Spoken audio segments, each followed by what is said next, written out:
points were made seriously, and I'd just like to respond to a couple of them. First of all, I like the first set of points on the Scottish Artists Union, and I have a section, if you're interested, in the other book, where the Canadian artists set up a union, and they ran into big problems with other unions and with the state. And one of the biggest problems was that they were accused of antitrust, because they weren't bargaining with capital, they were trying to organize themselves as an independent organization, and that runs into antitrust. And how they got around that is a very good lesson for organization like yours. Now, Dave's point, I can't see him at the moment, but Dave's point about being profoundly depressing, I don't find it depressing at all, in the sense that, in actual fact, we're trying to see a new form of progressive egalitarianism emerge. And we mustn't forget that when the first round of Labour MPs were elected in 1906, when they were asked who was their most inspirational influence, they looked back to Ruskin and to William Morris. And people who were painting a picture of freedom from labour, but able to do work and creative work and build communities around that. Still a challenge in the 21st century. Now, when you talk about profoundly depressing, I find it profoundly depressing that opinion polls recently found that an overwhelming majority of the population, working class included, favour workfare for the scroungers and people in the lower rungs of our society. There's not a lot of unity there. And people like Cameron and Liam Byrne and others play on that utilitarianism, where they go for what is their perceived majority against the minorities.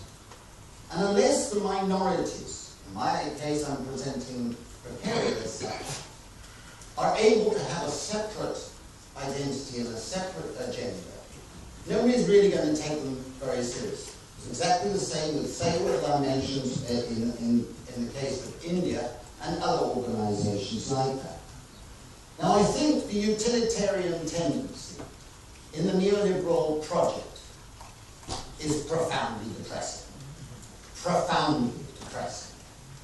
And I haven't seen social democratic parties or labour parties, I've just come back from Brazil, or workers' parties, actually opposing this utilitarian ethics in social policy and economic policy.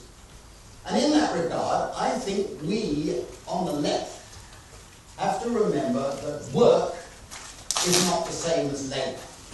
That wonderful footnote in Capital by Engels, where he said work has use value, labour has exchange value, remember, is a very important message which the left collectively forgot in the 20th century. So all work that was not labour got disregarded from statistics, disregarded from political rhetoric, disregarded from union rhetoric, workers' party rhetoric, and so on. Work that is not labour is vital. And when Dugin talks about work, he's only talking about labour. You will not find anything outside labour he discusses in that book or in the other critiques. And the wonderful quotation that I've tried to use, which I think is really telling, was by Arthur Pigou, hardly a Marxist, when he said in the 1920s that if he hired a housekeeper or a cook, notice women, then national income and employment go up. If he marries her and she does exactly the same work, national income and employment go down. Now, we still have labour statistics, we still have political rhetoric, we still have social policy makers perpetuating that dichotomy. And it is really fundamentally unhelpful, and we need a campaign to get proper work statistics. Now, I think unity can be an overused word. Let's be honest. Unity for what? A struggle for what? So that we can all be in docile jobs, saying yes to a boss in the morning? One of the reasons I favour a basic income, which is argued for in the books, a basic income gives people the power to say no, fuck off. And that is what you need if you want to strengthen bargaining. Have the left, of which I am a proud member, have they supported that over the years? On the contrary, they want people in labour. This sense of giving people a sense of autonomy is not something we should surrender to the right. It isn't full freedom. We know Republican freedom, associational freedom is what the left is really about, but we must not neglect it. And I favour full labour commodification. Now that sounds to some people as scandalous coming from a Marxist. We had fictitious labour decommodification in the social democracy era, where we shifted away from money wages onto benefits. So the money wage is withering away as Lenin wanted it, but in fact people were imprisoned in labour in order to get those non-wage forms of remuneration. It was fictitious.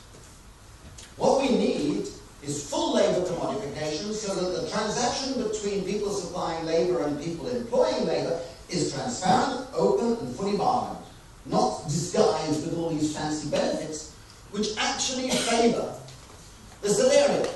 But they don't want to lose that. But they're the biggest source of inequality in the labour process. We have to realise that. And finally, a basic income. How you pay for it is a different matter, and I discuss it, would actually help decommodify people as people. Give you a right to have security in which you can work and develop your capabilities and develop your sense of solidarity and altruism and the rest. It's not a panacea. You need voice, you need collective action, but it's a vital part of a progressive strategy given all the flexibility and so on that's taken care. Thank you very much.